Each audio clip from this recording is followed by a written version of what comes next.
आज का वीडियो जो है एक इंटरव्यू से जुड़े ही क्वेश्चन के ऊपर है। जैसे कि आप इंटरव्यू के लिए जाते हैं, अगर आप फ्रेशर हैं तो शायद आपसे क्वेश्चन पूछा जाए, लेकिन अगर आप एक एक्सपीरियंस होल्डर हैं या फिर आप कई जगह पर काम कर चुके हैं तो ये क्वेश्चन आपसे पूछना बहुत ज़्यादा कॉमन हो सकता है कि have you ever quit a job and Y.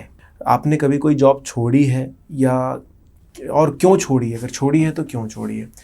दोस्तों, अगर आप 4-5 जगह काम कर चुके हैं, होता है हमारी लाइफ में कि हम शुरुआती दौर में अपना सही जॉब ढूंढने के लिए काफ़ी जगह काम कर लेते हैं, या फिर ये भी हो सकता है कि आपने एक आध साल यहाँ पर काम किया, एक्सपीरियंस करके आप निकल गए, अब नई अपॉर्चुनिटीज़ आपको मिली थी, आप उधर शिफ्ट हो गए, वो काम करने लगे, एक बड़ी कंपनी आपको मिल गई जिसका ज़्यादा बड़ा कारोबार है, तो आपने सोचा यहाँ पर मुझे अपॉर्चुनिटीज़ मिलेगी। आप बहुत सारे रीज़न्स हो सकते हैं, बट जब ये क्वेश्चन आपके सामने आता है तो यहाँ पर आपको एक बहुत ही अच्छा सा आंसर देने की ज़रूरत है। क्योंकि अगर यहाँ पर आप बताते हैं कि हाँ मैंने छोड़ी है जॉब और रीज़न ये था कि पैसों की वजह से, या फिर वहाँ पर कम पेमेंट मिलती थी, बॉस से झगड़ा हो गया था, कोवर्कर के साथ नहीं पड़ती थी, ये सारी चीज़ें जो है आपके व्यवहार को थोड़ा सा गलत दर्शा सकती है।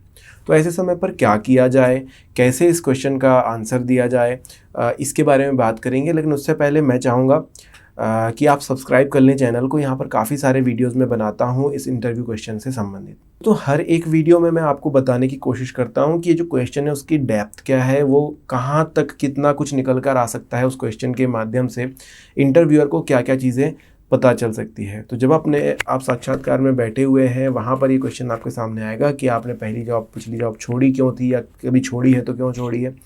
आपको आंसर देने के लिए इस क्वेश्चन के अंदर की बातें पता होनी चाहिए। तो इंटरव्यूअर ये जानना चाहता है कि आपने ये जॉब क्यों छोड़ी, जबकि आपने एक समय इसी को एक्सेप्ट किया था। मतलब जो भी पिछली जॉब थी आपकी, जब आप वहाँ पर इंटरव्यू दे रहे होंगे, आपने उस जॉब को, उस ऑफ़र को एक्सेप्ट किया होगा, लेकिन आपने फिर ये जॉब छोड़ दी। तो उसके पीछे का रीज़न क्या है। तो कहीं ना कहीं इंटरव्यूअर जानना चाह रहा है कि एक्चुअल रीज़न है क्या, इस जॉब को छोड़ने का मेन रीज़न क्या है, क्या वो कारण रहा जिसकी वजह से आपने छोड़ी।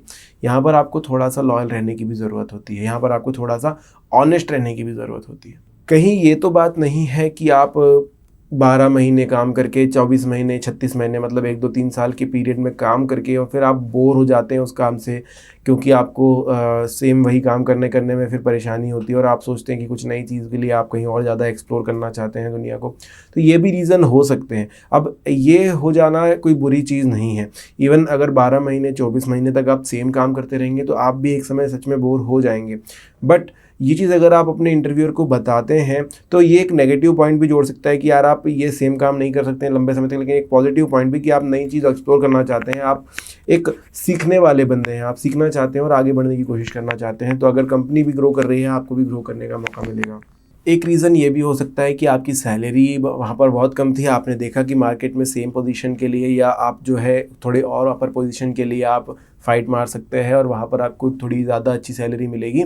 तो आप फिर कोशिश कर रहे हैं आगे की, ये आप यहाँ पर कह सकते हैं। तो सिर्फ salary is not the reason. आप वहाँ पर ये भी कह सकते हैं कि अपॉर्चुनिटीज़ ज़्यादा अच्छी मिल रही थी, मार्केट में काफ़ी ज़्यादा अब मेरी वैल्यू हो चुकी थी, तो मैं इधर शिफ्ट होने की सोच रहा हूँ, या फिर जो भी मैंने क्विट किया इस वजह से किया। वो आपका एक आंसर हो सकता है।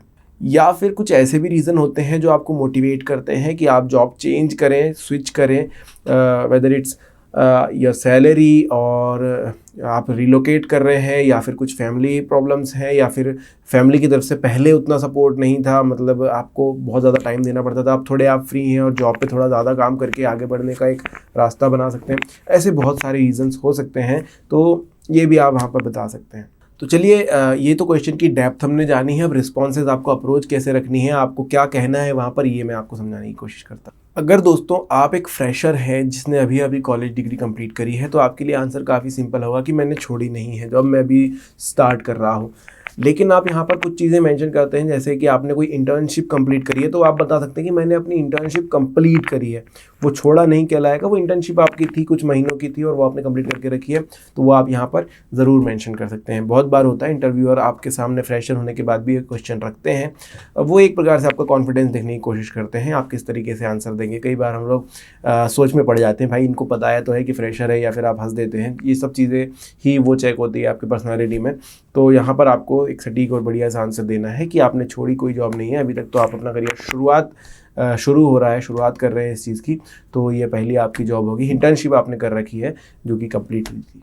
दूसरी चीज़ आपको ध्यान में रखनी है, अगर आप एक एक्सपीरियंस होल्डर हैं या फिर आपने काफ़ी सी जगह काम किया है, तो आप ये बता सकते हैं कि लास्ट जॉब आपने क्यों स्विच की थी, क्यों छोड़ी थी। हो सकता है कोई आपके फैमिली रीज़न थे, तो यहाँ पर ऑनेस्टी से आप आंसर देंगे। बस ये चीज़ ज़रूर दिखाना है कि अब आप अपने करियर में आगे बढ़ने की कोशिश कर रहे हैं, ये नहीं दिखाना है कि वहाँ से छूट गई इसलिए मैं यहाँ पर आ गया। ये इस तरीके से बोलना मतलब कि आप एक पैरेलल चलने वाले इंसान हैं, आपको कोई भी अपने करियर में ऐसा बड़ा ग्राफ नहीं चाहिए कि जो ऊपर की तरफ जाए और वो चीज़ आपके लिए नेगेटिव जाएगी। तो आपको ये चीज़ ज़रूर बताना है, जो भी रीज़न हो, जो भी हुआ हो, आपको ये ज़रूर कहना है कि आप अपने करियर में आगे की तरफ मूव करने की कोशिश कर रहे हैं। दोस्तों, बहुत बार हम लोग नई जॉब के लिए जाते हैं, थोड़ा सा फैमिलियर माहौल हो गया इंटरव्यूअर के साथ, तो फिर हम ये चीज़ बताने लगते हैं कि पुरानी कंपनी में ये प्रॉब्लम्स थी, बॉस के साथ झगड़ा था, या फिर वहाँ पर ये काम ढंग से नहीं होता था, मुझे ये चीज़ पसंद नहीं आती थी, इस वजह से मैं छोड़ रहा हूँ, या मैंने इस वजह से क्विट कर दिया था। देखिए, आप जिस बंदे से बात कर रहे हैं वो आपका दोस्त नहीं है, वो आपको नहीं जानता है, वो आपकी ऑनेस्टी नहीं जानता, वो आपकी सच्चाई नहीं जानता। आप इसको बताएंगे अगर कुछ भी, किसी भी चीज़ के बारे में, वो आप पे उतना भरोसा नहीं कर सकता है। उसको पता है वो ऑर्गेनाइजेशन कैसी रही होगी, वो ख़राब थी, अच्छी थी, लेकिन आपकी ही क्यों मानेगा वो ना। तो इस वजह से आप अगर उनको इस तरीके से बताएंगे तो कहीं ना कहीं आपका एक नेचर आप बता रहे हैं कि आप नेगेटिव पर्सन हैं, आप गलतियाँ जो है जल्दी देखते हैं। तो आगे चल के उनकी कंपनी का भी यही चीज़ आप कर सकते हैं अगर आप यहाँ से भी छोड़ कर जाएंगे। वैसे ये बात भी नहीं है, उनकी कंपनी में रहते हुए भी काफ़ी सारे आप प्रॉब्लम्स क्रिएट कर सकते हैं, जो है अदर वर्कर्स के साथ भी ऐसी नेगेटिवली आप बात करेंगे। सो कोई भी इंटरव्यूअर ये नहीं चाहता है यार। आपको पुरानी कंपनी का जो है रिस्पेक्ट उतना ही करना है जितना आप नई कंपनी का कर रहे हैं, लेकिन अपने आप जो करना चाहते हैं अपनी करियर में, कैसे आगे बढ़ना चाहते हैं, उसके ऊपर आपको फोकस करना है। लास्ट कंपनी जैसी भी थी उससे आपको कोई भी यहाँ पर चीज़ शेयर नहीं करनी। इवन वहाँ पर बहुत ज़्यादा खराबी थी, बट वो चीज़ शेयर करके यहाँ पर कोई मतलब नहीं होने वाला है। ये आपकी ही जो पर्सनैलिटी है उसको खराब दिखाएगा।